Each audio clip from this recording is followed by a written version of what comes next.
اس کو بتاؤ کہ یہ چندے کا حساب دو، تو وہ فوراً علماء کی تعظیم کی حدیثیں آپ کو سنانا شروع کر دیں گے کہ عالم سے کیسے بات کی جاتی ہے، عالم سے بد کلامی نہیں کی جاتی. اس کا مطلب یہ مذہب کا غلط استعمال ہو رہا ہے. صحیح ہے نا؟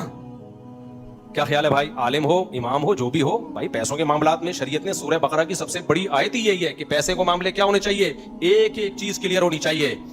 آپ بدگمانی کا موقع نہ دیں. ہم کیوں یہاں لوگوں کو کمیٹی کو بتاتے ہیں بار بار کہ بھائی میرے پاس جتنا پیسہ آ رہا ہے میں کہاں سے گھروں کو کھلا رہا ہوں. مسجد کی انتظامیہ کو بدگمان ہونے کی اجازت نہیں ہے کہ ایسا نہ ہو مفتی صاحب مسجد کے نام پہ چندے لے کے کھا رہے ہوں. آپ مجھ سے پوچھیں گے، میں جواب دینے کا پابند ہوں گا.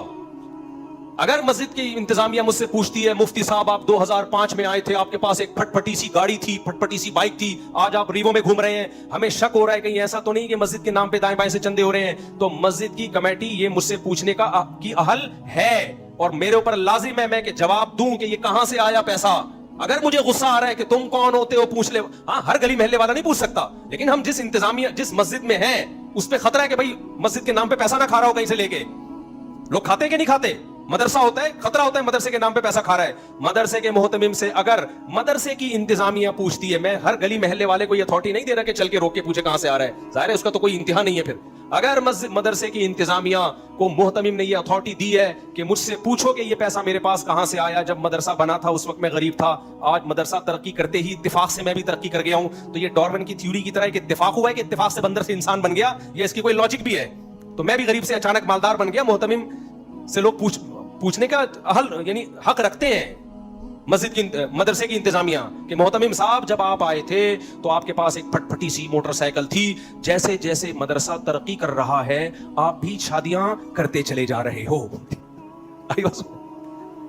اگر محتمم کو غصہ آ گیا نا یہ سن کے، اس کا مطلب گڑبڑ کر رہا ہے، 2 نمبری ہے.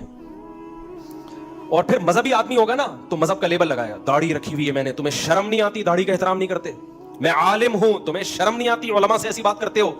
العلماء ورثۃ الانبیاء، علماء پیغمبروں کے وارث ہیں. اور بھائی جان آپ حدیث کو کہاں فٹ کر رہے ہو؟ غلط جگہ فٹ کر. یہ حدیث اس موقع کے لیے نہیں ہے، اس موقع پر وہ آیت ہے کہ اے ایمان والو آپس کے لین دین میں بھی پیسوں کے معاملے میں کلیئر رہو. جب آپس کے لین دین میں تو مدرسے کے لین دین میں تو کہاں سے تجھے اجازت ہے کہ جو مرضی کرتا رہے؟ مسجد کے چندے میں تجھے کس نے اتھارٹی دی ہے کہ پوچھنے والا نہ ہو تم سے؟ نہیں آ رہی میرا خیال ہے بات سمجھ میں؟ تو کہاں سے کہاں بات چلی گئی؟ تو ابا جو تھے نا، ابا، یہ مذہبی لوگوں میں زیادہ بڑا مسئلہ ہے، فوراً ایسے موقع پہ مذہب کا استعمال کرنا شروع. تو میں تو یہاں یہ رفیع بھائی بیٹھے ہوئے ہیں، شاکر بھائی بیٹھے ہوئے ہیں، یہ ہماری کمیٹی کے ممبر ہیں، یہ لوگ یہ گواہ ہیں. میں نے 100 دفعہ بولا ہے بھائی میرے اوپر انگلی نہیں اٹھانا، مجھ سے پوچھنا کہ یہ کہاں سے آئی ہے ریوو آپ کے پاس، آپ 4 گھروں کو کیسے پال رہے ہو، آپ پوچھو گے میرے ذمے جواب ہے. اگر مجھے غصہ آ گیا اس کا مطلب دائیں بائیں سے، ٹھیک ہے نا؟ کیا کر رہا ہوں میں؟ الگ سے رسیدیں چھپی ہوئی ہیں پھر ہم نے.